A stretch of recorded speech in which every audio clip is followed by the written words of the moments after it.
Caso dos e-mails é o próximo tema que temos esta noite e, Pedro, podemos começar por ti.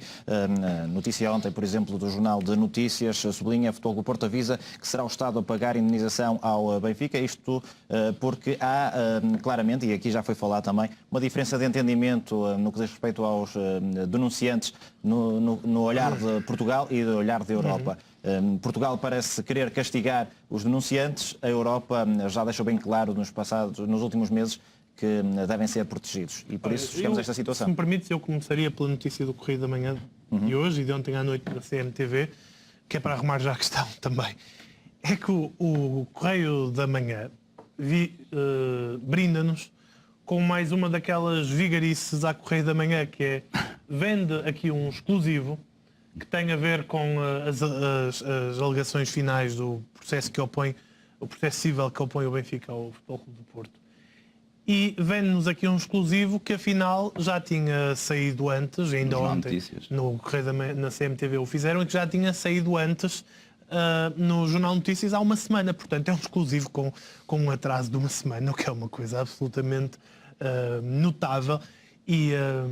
E é só mais uma para somar àquilo que já aqui foi denunciado no passado e exposto, desde das citações todas ao contrário, as histórias mirabolantes. São excitações. As citações ao contrário, as histórias mirabolantes e, portanto, é apenas mais uma para somar. Fica aqui só como registro e para que se saiba que tomamos boa nota, como se costuma dizer, desta situação. Relativamente à tua questão, é evidente que me parece, e que não é só a mim, de que a justiça portuguesa está aqui num certo contraciclo em relação àquilo que é a dinâmica da justiça europeia. Não só dos outros países da União Europeia, mas como são os princípios gerais, por exemplo, da nova legislação, ainda recentemente aprovada pelo Parlamento Europeu. Primeiro com o relatório da Comissão Tax Free e agora as normativas que hão de resultar daí. Lembramos, por exemplo, do caso do Sr. Coloni do Eurojust, que colocou a justiça portuguesa, ou pelo menos o seu nome, em maus lençóis, não é? E o nome de Portugal também, neste caso. E o nome do país, como é evidente, das autoridades portuguesas, de toda da política portuguesa. E fragilizou a sua própria posição. A sua posição pessoal enquanto representante do país no Eurojust.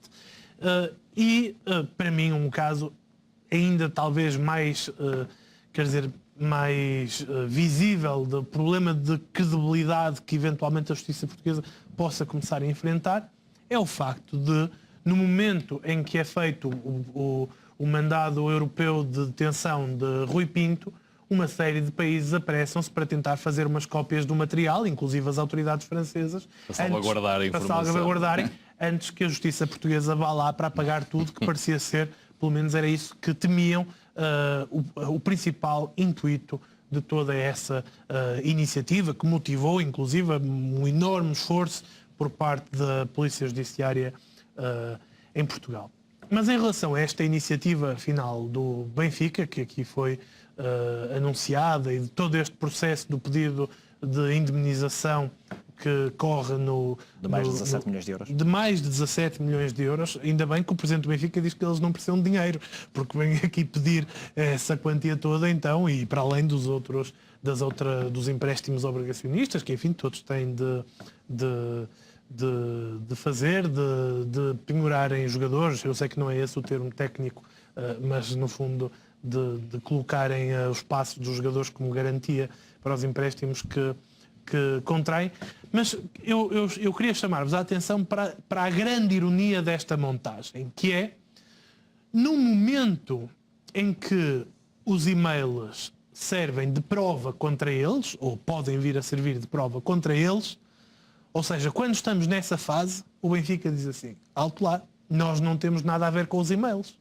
Nós não sabemos se eles são verdadeiros, nós não sabemos se eles são falsos, isso não interessa para nada, uns são truncados, não interessa, mas isto aqui não diz nada, não diz respeito ao Benfica. Isto é o Paulo, o Gonçalves, isto é o Luís, isto é o Zé, isto não tem nada a ver com o Benfica. E é assim que nos dizem. Ouvimos isto N vezes. no momento em que eles querem pedir uma indemnização a quem revelou os e-mails. Eles já dizem, sim senhora, estes são os nossos e-mails, estes e-mails foram roubados, estes nossos e-mails foram ilegalmente revelados, isto é uma grande injustiça, está aqui um caso de concorrência desleal porque eles tiveram acesso aos nossos segredos. Isto aqui não é de uma enorme hipocrisia? No fundo, esta dupla face, estas duas versões da história contadas em simultâneo. Mas eu também quero dizer, com a hipocrisia do Benfica e da defesa do Benfica, posso eu muito bem. O que eu não quero acreditar é que a justiça portuguesa vá cair nesta artimanha ou vai entrar neste jogo do Benfica. Eu não quero acreditar que isto possa sequer acontecer. Não quero colocar sequer essa hipótese. Porque nós vimos, por exemplo, no Etopeira, o Benfica a ser, não é ilibado, porque nem sequer quis ir a julgamento, o Benfica não quis ser sequer julgado para provar a sua inocência, simplesmente na fase instrutória do processo pediu para...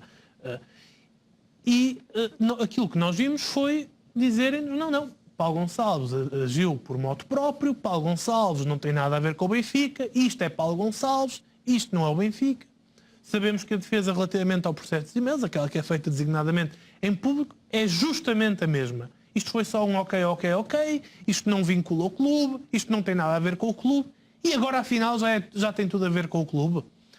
Portanto, estamos no império da sonsice e da hipocrisia, e, como eu disse há pouco, com a qual nós já nos habituamos a viver há muito. Aquilo que não podemos admitir, e temos de estar muito atentos a isso, é quem é que compra ou não esta tese. Sabemos que quando o Benfica reconstituiu a sua equipa jurídica, não estava a contratar simplesmente 3 advogados, por sinal, muitíssimo reputados. Estava a comprar lobby, estava a comprar, porque é isso que funciona, é assim que funciona o mundo da advocacia também. Estava a comprar, no fundo, poder, estava a associar poder ao seu poder natural.